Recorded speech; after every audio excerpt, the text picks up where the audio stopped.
Hey everybody, I just wanted to say a big thank you all for sharing a discussion yesterday. That was awesome. Thank you so much for giving me more insight into your backgrounds and your experiences with looking at art. There were so many different resources that you guys brought up, and I thought that that was really cool. There were some students who came to me feeling like they hadn't been exposed to art growing up. Arts and culture, everybody has a really different approach to it and timing for when they come to it. So, if anybody was starting to feel that sort of insecurity, I just wanted to say that I had a similar experience, and I hope that you get through that and it makes you feel empowered to just start doing more research now.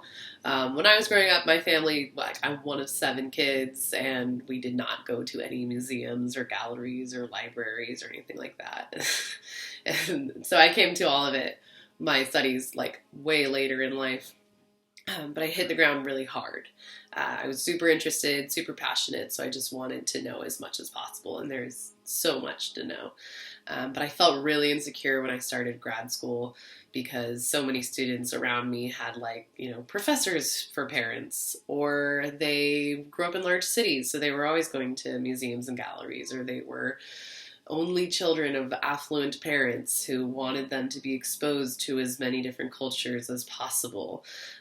So they had just these, like, more worldly, more sophisticated backgrounds than I did, and that, it was a chip on my shoulder for a long time, but I felt like once it became an inspirational tool, and I was less jealous and more inspired, then I was able to kind of tap into it. I didn't come to Oh, sorry. But I don't want anyone to feel disadvantaged, because you're never too late to start. And maybe you don't feel like you're at the start. Maybe you're like, oh, I'm good. I'm right in the middle. Or like, yeah, I'm happy with the amount that I know, and I'm, like, happy to learn more. This doesn't make me feel insecure or disadvantaged. I don't want to make any assumptions. Um, Everyone's on their different learning journey. Wherever you are, I'm glad that we're working on this together. I kind of look at it like when you're growing your palate, like eating wise. So if you, maybe when you were a kid, you were like, I won't eat tomatoes, I won't eat broccoli, I will eat nothing but ketchup and fish sticks.